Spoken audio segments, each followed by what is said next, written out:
Vadodara live 24/7 માં આપનું સ્વાગત છે। શ્રી સમસ્ત ગુજરાત બ્રહ્મ સમાજના ટ્રસ્ટી હેમાંગ મહિપતરામ રાવલ દ્વારા ગુજરાત ભાજપના ધારાસભ્યની વિવાદાસ્પદ ટિપ્પણીની સખત નિંદા કરવામાં આવી। ભારતીય જનતા પક્ષના વાઘોડિયાના ધારાસભ્યએ બ્રહ્મ સમાજ વિરુદ્ધ અઘટિત ટિપ્પણી કરીને ખોટો વાણીવિલાસ કર્યો છે।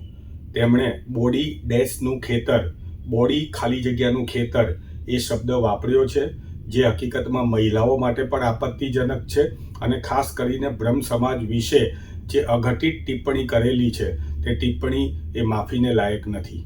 સમસ્ત ગુજરાત બ્રહ્મ સમાજ, વર્લ્ડ બ્રાહ્મણ ઓર્ગેનાઇઝેશન, 17 તાલુકા જેવી અસંખ્ય સંસ્થાઓની અંદર અત્યારે રોષ વ્યાપી ચૂક્યો છે અને ખાસ કરીને વડોદરાની અંદર સનાતન ધર્મીઓના મતથી ચૂંટાયેલા એવા શૈલેષભાઈ સોટ્ટા કે જે બ્રહ્મ સમાજના પોતાની જાતને ગણાવે છે, હેમાંગભાઈ જોશી જે ત્યાંના સાંસદ છે, બાલુભાઈ શુક્લ જેવા આગેવાનો પણ આ બાબતે એકદમ ચૂપકી સેવીને બેઠા છે।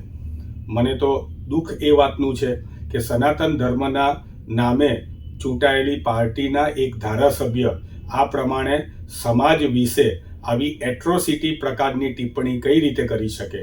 અને જો આ ટિપ્પણી કરી છે તો મારે એમને કહેવું છે કે સમાજ એક છે, સમાજ તમારો વિરોધ કરશે। હજી પણ તમને કહીએ છીએ કે જો તમારે સ્લીપ ઓફ ટંગ થયું હોય તો માફી માગી લો, બાકી માફી નહીં માગો તો તમારા વિરુદ્ધ આંદોલન થશે, તમારા વિરુદ્ધ કાયદાકીય કાર્યવાહી કરવામાં આવશે। આવનારા દિવસોની અંદર બ્રાહ્મણોનું મહાસંમેલન થવા જઈ રહ્યું છે, એ સંમેલનની અંદર પણ આ મુદ્દો એ તત્પરતાથી અને મક્કમતાથી અમે ઉઠાવીશું। ફરીથી એકવાર અમે ધર્મેન્દ્રસિંહને વિનંતી કરીએ છીએ, અનુરોધ કરીએ છીએ કે તમે આ બાબતે જો ભૂલ થઈ ગઈ હોય તો માફી માગી લો, કારણ કે ક્ષત્રિય સમાજ અને બ્રાહ્મણ સમાજ હંમેશા એકબીજાના પૂરક રહેલા છે। આજે ક્ષત્રિય સમાજના આગેવાનોના પણ મને ફોન આવે છે કે અમારા સમાજના વ્યક્તિ આવું બોલે એ અમે પોતે પણ ચલાવી નહીં લઈએ। ત્યારે મને એવું લાગે છે કે સનાતન ધર્મમાં વિશ્વાસ ધરાવતા સૌ કોઈએ આવા વાણીવિલાસ કરનારાને મક્કમતાથી જવાબ આપવો જોઈએ।